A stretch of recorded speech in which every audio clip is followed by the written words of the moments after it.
So very good morning to everyone. आइए इसे समझते हैं ये क्या है। शरीर रूपी रथ। जैसा कि आप फोटो में देख रहे हैं कि ये 5 घोड़े जो हैं वो 5 इंद्रियां हैं। आँख, नाक, कान, मुंह, ये 5 जो घोड़े हैं ये हैं आपकी 5 इंद्रियां हैं। ये शरीर रूपी रथ की बात कर रहा है, ठीक है। तो आपकी आँख, नाक, कान जो 5 सेंसेस हैं वो क्या हैं? वो 5 घोड़े के रूप में है, वो इंद्रियां हैं जो सेंसेस हैं।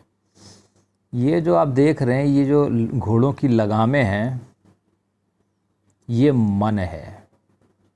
ये क्या है? मन।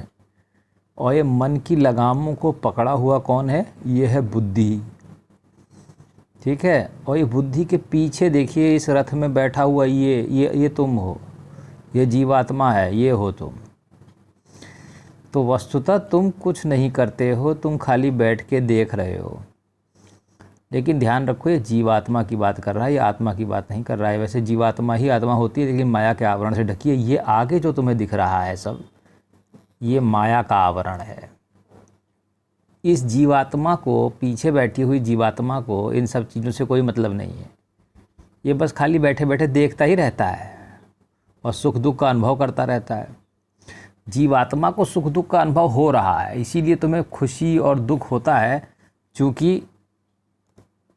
चूँकि ये तुम्हें इसीलिए सुख और दुख का अनुभव होता है, क्योंकि तुम्हारा ये जो घोड़ा है और ये जो बुद्धि है, ये तुम्हें हिलाती डुलाती रहती है। इस चीज़ का ध्यान रखो। वैसे तो ये जीवात्मा मुक्त नहीं होता, ये बद्ध है, क्योंकि ये माया जाल में फंसा हुआ है।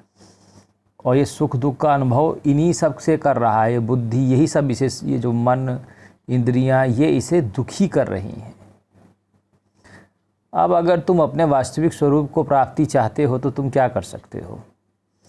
तुम्हें सेंसेस को कंट्रोल करना होगा अपने। पर अगर मान लो कोई अंधा है या बहरा है तो भी उसकी जो मन है वो दौड़ेगा थोड़ा बहुत। उतना नहीं दौड़ेगा, पर कम दौड़ेगा, पर फिर भी दौड़ेगा। अगर हम इस मन रूपी लगाम पे काम करें, मान लो किसी कोई भी इंद्री काम ना कर रही हो, तो भी उसका मन चंचलता में दौड़ेगा, कुछ ना कुछ सोचेगा ज़रूर। लेकिन अगर हम लगामों को काट दें, अगर हम लगामों को काट देंगे तो बुद्धि के पास कोई इन्फॉर्मेशन नहीं जाएगी। बुद्धि बिना इन्फॉर्मेशन की हो जाएगी। और अगर बुद्धि बिना इन्फॉर्मेशन की हो जाएगी तो एकदम से तो आदमी पागल भी हो सकता है। तो मन को नियंत्रित करके, नियंत्रण रूपी अग्नि में स्वाहा करके, और इसे धीरे धीरे, इंद्रियों को धीरे धीरे कंट्रोल में करने की ज़रूरत है। कोई भी चीज़ तुरंत करने की ज़रूरत नहीं है, धीरे धीरे, योग अभ्यास से धीरे धीरे करो। और फिर धीरे धीरे करके क्या करो कि बुद्धि को स्थिर करो। देखो, मैं तुम्हें बता दूँ, इस जीवात्मा और ये जो इंद्रियां और मन है, इनके बीच में बुद्धि है, और सबसे महत्वपूर्ण रोल बुद्धि का ही है। यही सब चीज़ों को इंटरप्रेट करती है। ये मन और इंद्रियों का काम तो बस खाली दौड़ना भागना है। इंटरप्रेट करना, सही करना, गलत करना, ये सब निर्णय यही लेती है, ठीक है। तो अगर तुम स्थिर बुद्धि हो जाओ, ठीक है, योग अभ्यास से, स्थिर बुद्धि समूढ़ो ब्रह्मविद ब्रह्म स्थिता, तो ये इंद्रियां और ये जो मन जो भी इन्फॉर्मेशन तुम्हें दे रहे हैं, वो, उसका बुद्धि के लिए कोई मतलब नहीं रह जाएगा। समझ रहे हो? और स्थिर होने के कारण ये कोई भी गलत निर्णय नहीं लेगी, ये निर्णय ही नहीं लेगी, स्थिर हो जाएगी। तो ये जो भी बकते रहें इधर से, ये घोड़े, भी इंद्रियां और ये मन, इसको सुनेगा ही नहीं है, ठीक है। इस पर कोई असर ही नहीं आएगा। तो जीवात्मा शांत हो जाएगी। क्या हो जाएगी? जीवात्मा को शांति प्राप्त होगी। तो शांति प्राप्त करने का यही तरीका है कि बुद्धि को स्थिर किया जाए। क्योंकि मन को और इंद्रियों को तो थोड़ा बहुत कंट्रोल कर सकते हो, लेकिन बुद्धि को योग अभ्यास से स्थिर करके तुम्हारी जीवात्मा को सुख दुख से फुर्सत मिल सकती है, ठीक है।